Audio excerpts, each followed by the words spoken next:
Good evening from New York. I'm Chris Hayes. We are now just 21 days, 3 weeks from midterm elections that will reveal whether the much discussed blue wave is real and whether it is big enough to deliver one or even both houses of Congress to the Democrats. Tonight, new evidence that should give Democrats some reason to worry and, crucially, light a fire under those who believe Congress should be a check on Donald Trump and not a rubber stamp. That evidence and analysis from NBC News and the New York Times polling gurus in just a moment. But first, the latest on the national landscape this 3 weeks before Election Day. 538 now estimating Democrats have an 84% chance to win control of the House and a 19% chance to beat the odds and take the Senate. For their part, Trump and the Republicans have been using a combination of fear-mongering and, well, outright lying as they try to keep their grip on power. Nowhere was the misrepresentation more rampant than when it comes to health care. At a debate last night, for example, in Arizona, Republican Senate candidate Martha McSally, who voted as a member of Congress to repeal Obamacare and weaken protections for people with pre-existing conditions, had this to say. I voted to protect people with pre-existing conditions, to make sure insurance companies were forced to give them health care. We cannot go back to where we were before Obamacare, where people were one diagnosis away from going bankrupt because they could not get access to health care. Okay, but here's what McSally actually voted for, a bill to replace Obamacare in which insurers would be able to charge people significantly more if they had a pre-existing condition like heart disease, cancer, diabetes, or arthritis, possibly be requiring people to pay thousands of dollars extra every year to remain insured. Even more egregious was a comment today from the Senate Republican leader Mitch McConnell, who said this with an entirely straight face. What's going on with the debt? It's very disturbing, and it's driven by the three big entitlement programs that are very popular: Medicare, Social Security, and Medicaid. There's a lot there to unpack, but just to be clear, that is the leader of the Republicans in the Senate promising to come for Medicare, Social Security, and Medicaid if Republicans hold on to power. He added the deficit and debt are, quote, disappointing, but it's not a Republican problem, which is an impressive display of chutzpah, since we just learned the deficit has swelled to the largest it's been in 6 years, and that's due largely, if not almost entirely, to the tax cuts, primarily for corporations and the rich, that Republicans pushed through while insisting, time and time again, and despite all evidence to the contrary, the bill would actually reduce the deficit. Now, as for the midterms, Democrats have reason for optimism, particularly in the House, an 11-point lead in the generic congressional ballot, according to one recent poll, and a massive, really remarkable fundraising advantage, with 90% of Democrats in top races outraising their Republican rivals. But GOP megadonor Sheldon Adelson and his wife Miriam donated $32 million to boost GOP candidates just last month alone. And some new data from our own NBC News shop suggests uncertainty over whether the blue wave will materialize and a mixed picture in battleground states. To explain, I want to bring in John Lipinski, director of the NBC News Elections Unit. Also with me, Nate Cohn, who covers elections, polling, and demographics for the New York Times, and has been doing remarkable work polling competitive House races and Senate races. Good to have you both here. The data on voter registration, you guys have all this data on voter registration. What's it look like? So one of the things that we found that was really interesting is that when we looked at the 2016 data versus the 2018 data, there was a lot of similarities.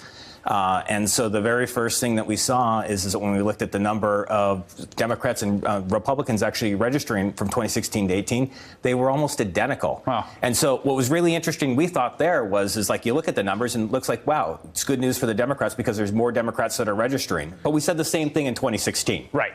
Although we should also say it's not quite apples to apples because it's a midterm versus a presidential, and you would expect presidentials to push more people towards registering. Absolutely. So in raw numbers, there's actually less. There were about 25 million new people who have registered or updated their status in 2018 versus about 40 million in 2016. So you're absolutely right. You're going to get less. But what we really care about is looking at the partisanship, because when, it's all about the ground game, Chris.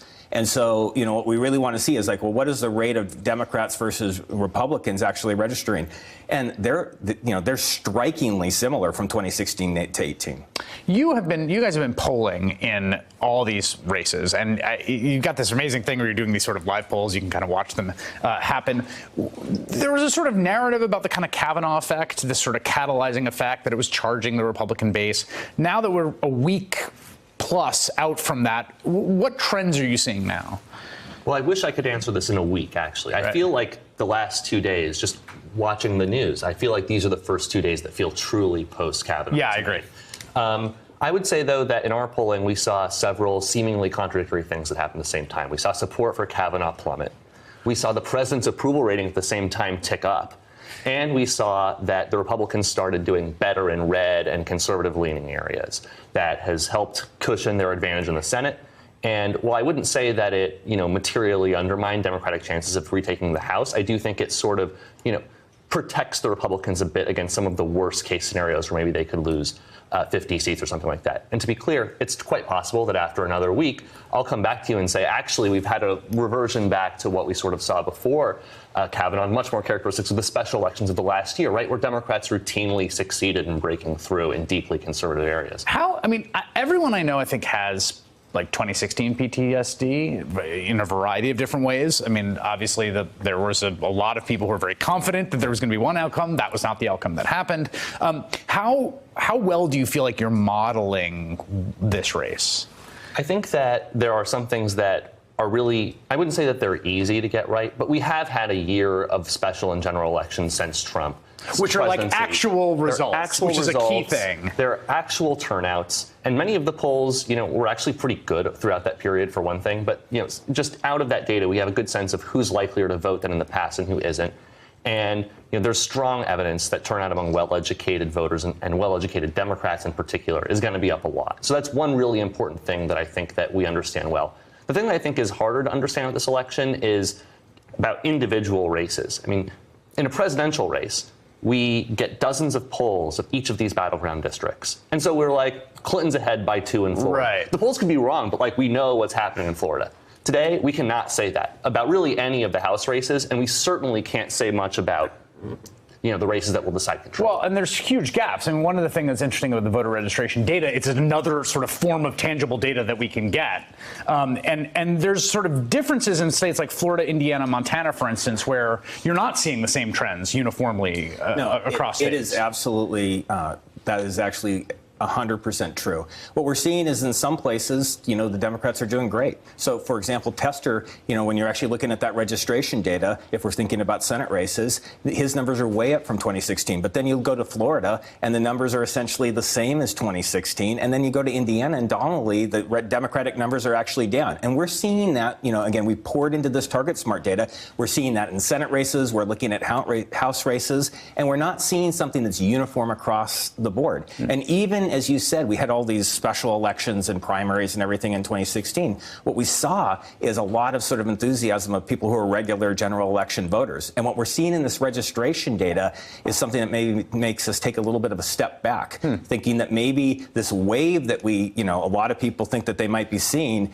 maybe it's certainly not a uniform one, at least from what we're looking at the registration data. And we're going to be pouring into the early voting data in the next couple of weeks to see what we find. One thing we have seen is in midterms recently, things have moved in sort of increasingly national ways, particularly towards the end. We saw that happen in 2006. We saw it happen in 2010, 2014. Is that your sort of understanding of the basic structural facts of how politics and elections work? I think that's a reasonable description of what has happened in some recent cycles. I'm not sure whether I would be confident about saying that's how elections always work or how we can expect them to work. And we're pretty late at this point. In 2006, a lot of the wave had sort of broken by now. And the other thing I would note is that there's a distinction between what's happening at the national level and what happens in individual House races. And, the generic ballot is well established to be very strong for the Democrats right now.